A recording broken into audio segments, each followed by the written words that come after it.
хар мас гэж би тэр үгийг хэлэх дургүй. Хар мас гэдэг бол бас юмыг эргэцүүлж боддгоо, дүгнэдгөө нэг үг хэлэнгүүтэл шууд итгэцдэгч байдаг юм уу те. Хөрхий бас нэг тийм нийгмийн мас бас байна шүү дээ. Юуг нь нухад сэхэлгэн цөөхөн биш. Сэхэлгэн дэндүү хувь ачаасан байдал руу орчихсон. Би л болж байвал бусд нь хамаагүй гэсэн тийм одоо байр суурьтай болцсон.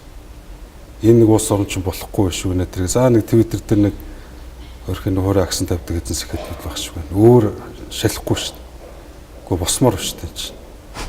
20 эдгөө хөвөл байх шиг баг. 70% нь одоо уучлаарай зүгээр хар мас гэж ярьдаг учраас би тэр үгийг хэлж байна.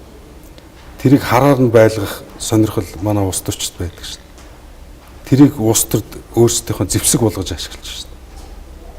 Дандаа үнэн удлаа мэддэхгүй хөгийн дайсан доромжсон мэдээлэл нөгөөдөл нөөргий итгэж чинь.